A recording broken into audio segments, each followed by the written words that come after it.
Alex Pereira knows how to stay in the headlines. Give his marketing team a raise. So we just seen Dricus du Plessis absolutely destroy, dominate Adesanya. Still feels good to say that. And it's pretty much set in stone that Dricus du Plessis is going to have the rematch against Sean Strickland. But Alex Pereira posts this on his Instagram, literally the moment that DDP gets the belt around his waist. And he says, coming down to 185 one more time, which is very interesting. In all honesty, guys, I don't even know if he could make 185 anymore. He spent a bit of time at light heavyweight now. He's filled out his frame a bit more. He posted a picture on his Instagram like a couple weeks ago. I think he was weighing about 230 odd pounds. Crazy. Well, here's du Plessis responding to the Alex Pereira call out. If you saw that Alex Pereira posted that he wants to drop back down to middleweight too. Yeah, what I want next is whatever they give me. I have to be honest. I honestly don't think Alex Pereira should drop down to 185. If he wants to, great, perfect. But then we're going to hear the excuses. I saw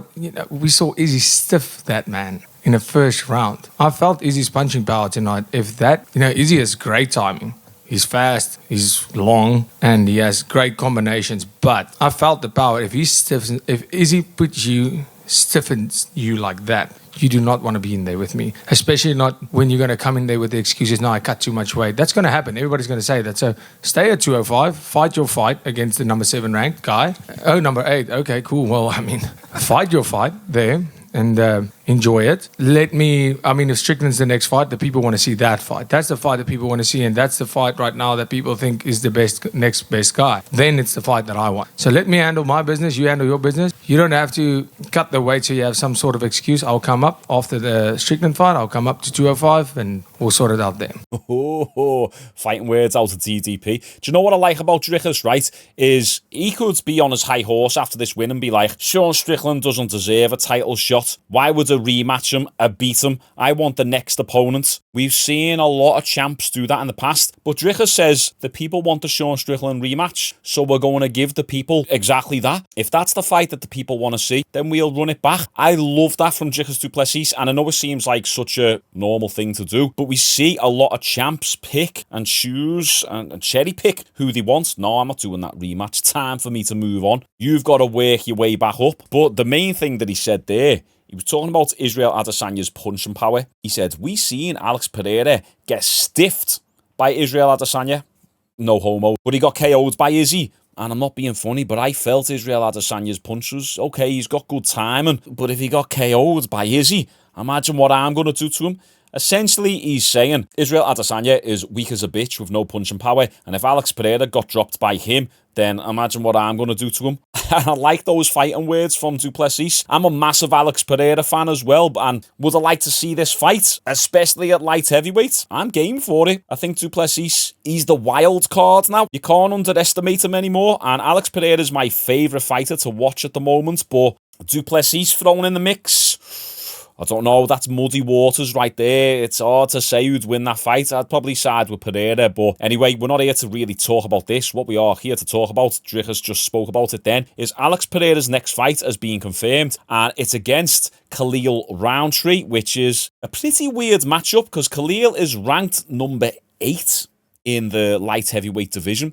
He's got no wins over any top 5 opponents, maybe even any ranked opponents. Yeah, and his last win was against Anthony Smith on 2 weeks' notice. And even beating Anthony Smith with a full training camp isn't exactly a hard thing to do these days. But there's been a lot of backlash about this fight because it just doesn't make sense. There's so many more fighters in the division who Alex Pereira could potentially fight, like Magomed Ankalaev. But the thing is Magomed is fighting at UFC 308.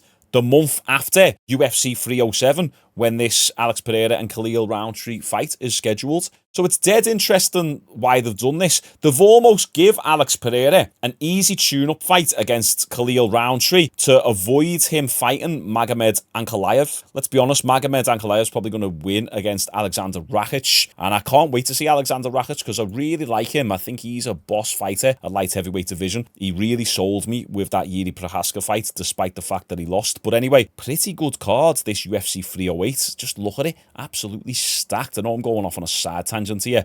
We've done a video on this the other day, but what an absolute stacked card that is. And make sure you subscribe because we're going to go live for it. But a lot of people are up in arms about this UFC 307 card. Alex Pereira, Khalil Roundtree. Look at this tweet by Brendan Schaub. And I know Brendan isn't exactly someone who you should listen to, but he said, I love it. Khalil has won his last 5 in a row. People will cry for Magomed and Ankalaev. Both deserve a title shot. This fight is a lot more fun. Take my money. Now, I'll agree with Brendan Schaub on the part where he says it's a lot more fun. I do agree with that because a fight between Alex Pereira and Magomed Ankalaev has the potential to be quite boring. Magomed could actually defeat Alex Pereira by a boring decision just for the simple fact that he's got the wrestling advantage. So this is a little bit more of a tune-up fight for Alex Pereira, and it's good because it favours Pereira's style. It's going to be a kickboxing fight. Khalil Roundtree is a Muay Thai fighter. Alex Pereira, kickboxer. Khalil Roundtree tends to fade slightly as the fight goes on, so he does get a little bit gassed. Alex Pereira, we've never really seen him with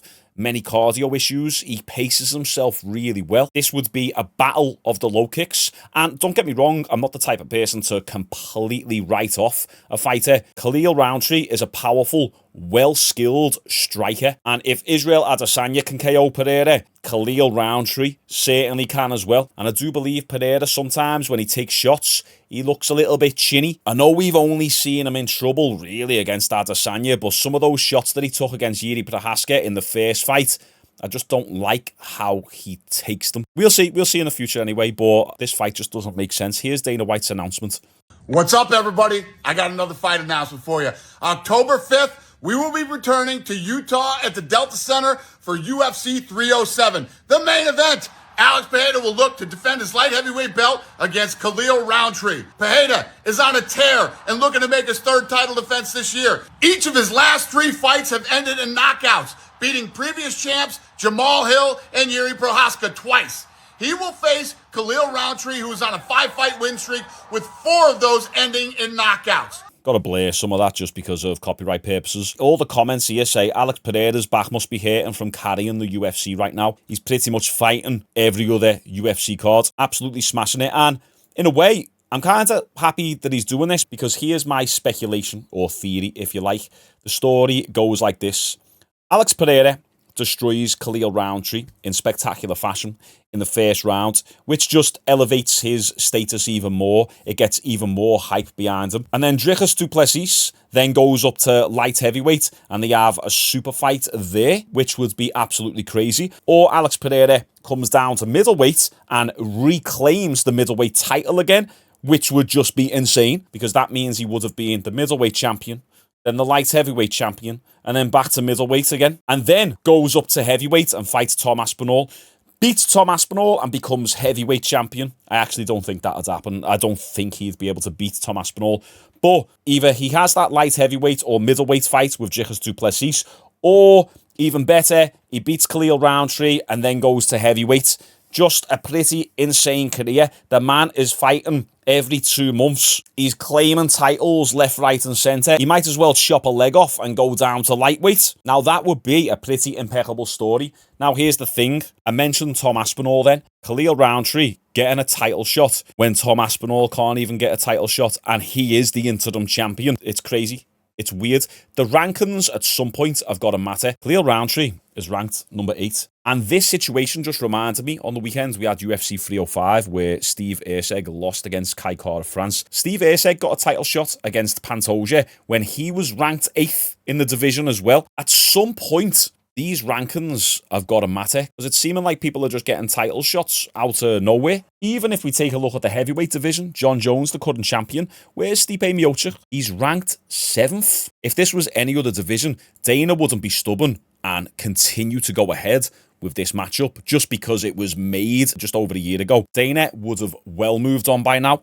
Tom Aspinall, Alexander Volkov, Jailton Almeida, just a few people who probably deserve a title shot more than Stipe Miocic by the UFC's own logic and rules that they apply to the other divisions. It's just because it's John Jones and we know Dana loves a bit of John Jones D. But anyway, to go back to some of these tweets, also, Stephen Wonderboy Thompson is going to fight on UFC 307 against Joaquin Buckley. That will be a sick fight because Buckley, boss dynamic striker, Stephen Wonderboy Thompson, it's hard to countermount, especially in the striking battles. I'm going to be all over that fight. Bring it on. We got Jamal Hill reacting to this as well. He said, I can't believe what I just saw announced. So a guy pulls out of, God, I completely forgot. Roundtree also got suspended for 6 months for a banned substance. It was a tainted supplement, but we've seen people like Nick Diaz get banned for 5 years for having a bit of weed in his system. Yet, Khalil Roundtree takes a tainted supplement, supposedly, gets a 6-month ban. That gets reduced to 2 months, and now he gets a title shot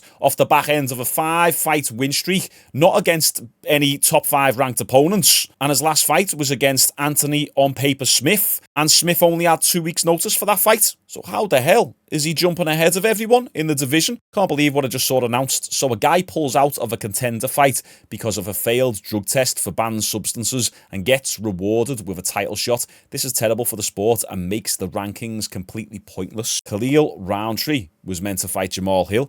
It would probably make more sense to do the Jamal Hill and Alex Pereira rematch, to be fair. All things considered, that is. I know Jamal Hill's coming off a loss, but Roundtree, failed drug test, not really beat anyone notable yet. I know you can make the argument for both, and listen, I'm all for it. I'm looking forward to this fight. I think it's going to be a boss kickboxing fight, no takedowns. Alex Pereira for the win. It's just going to add to his aura. It's going to add to his hype. This guy said the promotional ducking of Ankalaev is crazy. The bad style matchups that build your legacy in this sport. Booking the actual #1 contender 2 weeks later, making him unavailable for October the 5th wasn't some coincidence. See, they definitely knew what they were doing there. Why would you book the champion and the #1 contender within a month of each other, making them completely unavailable to fight each other? The UFC, man, they're smart. They know what they're doing. Also, I just remembered Alex Pereira and Khalil Roundtree are fighting at Elevation, Utah, Salt Lake City. So that's notorious for absolutely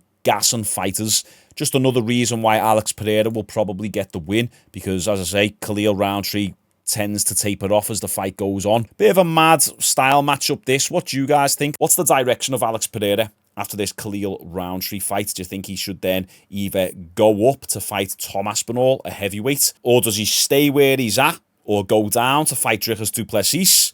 Plessis has got Sean Strickland. Who's going to win that? We're seeing a lot of storylines kind of intertwined with one another now. Things are getting interesting. It's a good few months coming up for the UFC. Launching my app this week as well. Make sure you join my email list down below. You get 12 free training programs just for joining the mailing list. And I'm only launching my app to the people on my email list from Thursday to Sunday. First 100 members who sign up get 20% off, lifetime discount.